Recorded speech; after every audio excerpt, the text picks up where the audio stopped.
नमस्कार, आप देख रहे हैं बीडी भारत न्यूज। मैं हूं संध्या, आपके साथ रुक करती हूं इस वक्त की खबर की ओर। पूर्व प्रमुख मौलाना असलम कासमी बने प्रदेश सचिव। सपा के राष्ट्रीय अध्यक्ष अखिलेश यादव और प्रदेश अध्यक्ष नरेश उत्तम पटेल का जताया आभार।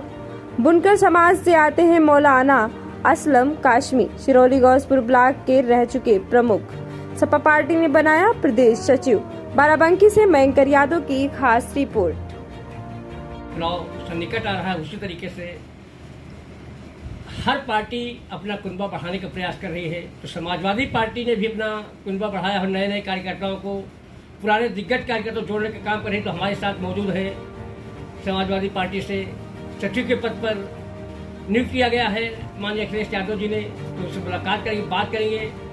भाई साहब, सबसे पहले तो यहाँ पर नाम क्या है जो आपको किस पद पर मनोनीत किया गया है?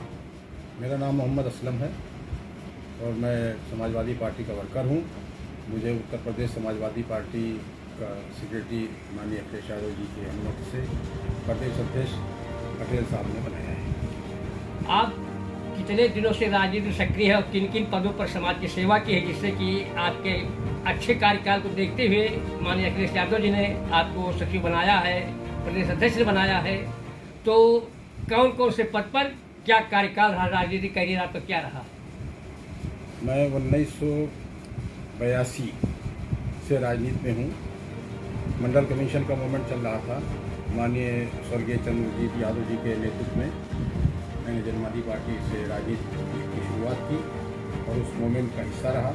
कई बार जेल जाने का भी अवसर उनके साथ मिला, बहुत सारे आंदोलनों में हिस्सा लिया। मैं लगातार तब से राजनीति में हूँ और समाजवादी पार्टी की विचारधारा से जुड़ा रहा हूँ।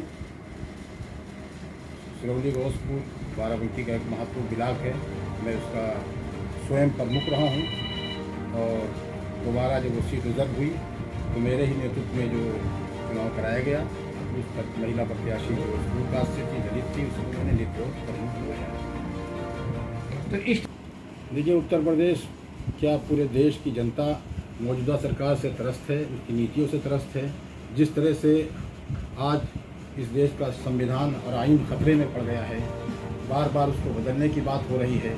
आरक्षण ख़त्म हो रहा है, सरकारी संपत्तियां बिक कर प्राइवेट हो रही हैं, तो उससे शेड्यूल कास्ट, बैकवर्ड क्लासेस के लोगों की नौकरियां घट रही हैं।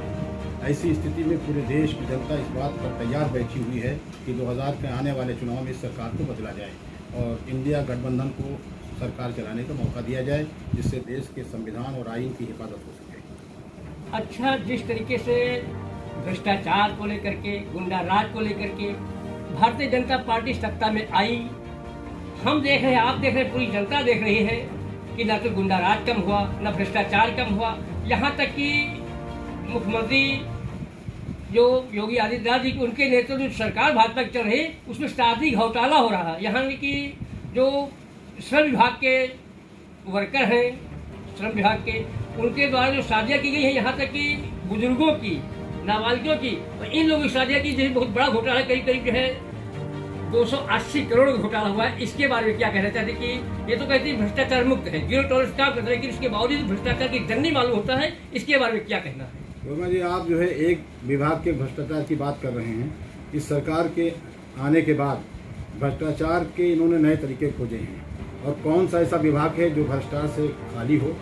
देश लूट रहा है, प्रदेश लूट रहा है। बस स्थिति यह है कि अघोषित इमरजेंसी लगी हुई है, लोग बोल नहीं सकते, सड़कों पे नहीं आ सकते।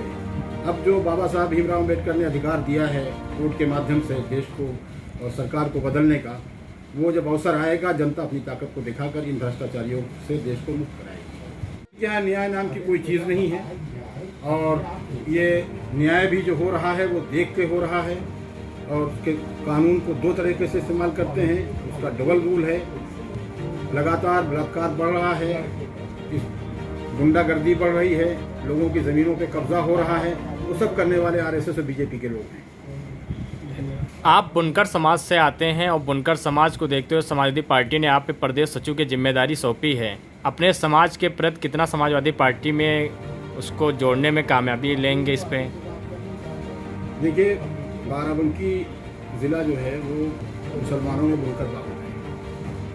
जो भी मुसलमानों की यहाँ आबादी है उसमें सबसे ज़्यादा बुनकरों की आबादी है। और समाजवादी पार्टी ने मुझे जो प्रदेश का सचिव बनाया है, तो मेरी जानकारी के हिसाब से अभी तक बाराबंकी जनपद में इतने बड़े पद पर किसी बुनकर बिरादरी के फर्द को नहीं बिठाया गया। मैं धन्यवाद देना चाहता हूँ अपने विधायक और माननीय नेता श्री फरीद महफूज कदवाई साहब का, जिनकी निगाह इस पे गई और उन्होंने राष्ट्रीय अध्यक्ष जी से कहकर और ये पद मुझे दिलाने का काम किया। मैं उनका धन्यवाद देता हूँ, उनका शुक्रिया अदा करता हूँ कि बुनकरों पर उनकी नज़र गई। और बुनकर समाजवादी पार्टी का परंपरागत वोटर है, पूरे प्रदेश में एक मुश्त समाजवादी पार्टी को वोट करता आया है। जहाँ तक रही मेरे करने की बात, तो मैं बुनकरों के उत्थान के लिए और उनको सामाजिक सम्मान दिलाने के लिए जो भी मुमकिन हो पाएगा वो समाजवादी पार्टी में करूँगा। पसमानदा समाज को लेकर के आप क्या कहेंगे समाजवादी पार्टी को? देखिए, बुनकर मूलतः पसमानदा ही है और यही सबसे बड़ी आबादी पूरे देश में पसमानदा समाज की है। और ये तालीमी एतबार से, आर्थिक एतबार से बहुत पिछड़ा हुआ वर्ग है। समाजवादी पार्टी ने लगातार पसमानदा तबकात के साथ को तरक्की देने के लिए, उनको आगे बढ़ाने के लिए काम किया है। कहना और करने में फ़र्क है। समाजवादी पार्टी करती है, कहती नहीं है। वे नहीं चाहती कि मुसलमानों के बीच में कोई ऐसा एक लकीर खींची जाए पसमानदा और गैर पसमानदा की। इसलिए समाजवादी पार्टी ने कभी ये गलती नहीं की कि मुसलमानों को अलग ट्रीट किया हो कि पसमानदा गैर पसमानदा। ये तो कुछ लोगों ने मुसलमानों में तकसीम के लिए अशराफ और अरजाल की कहानी शुरू की। और आज जो भारतीय जनता पार्टी पसमानदा की बात करती है, वे बात सब कुछ जानती है कि जो उसकी नीतियों से परेशानियां हो रही हैं वो पसमानदा समाज को हो रही है। पसमानदा समाज के लोग ही जेलों में भेजे जा रहे हैं, पसमानदा समाज के लोगों की ही लिंचिंग हो रही है। और फिर उस पसमानदा की बात करते हैं। पसमानदा की बात करते हैं अगर, तो पसमानदा का रिजर्वेशन करें ना, इसमें जो महिलाओं का आरक्षण लाए हैं इसमें पसमानदा करें, हिंदू मुसलमान सब पसमानदा उसमें आ जाएगा। उसके लिए करने के लिए तैयार नहीं।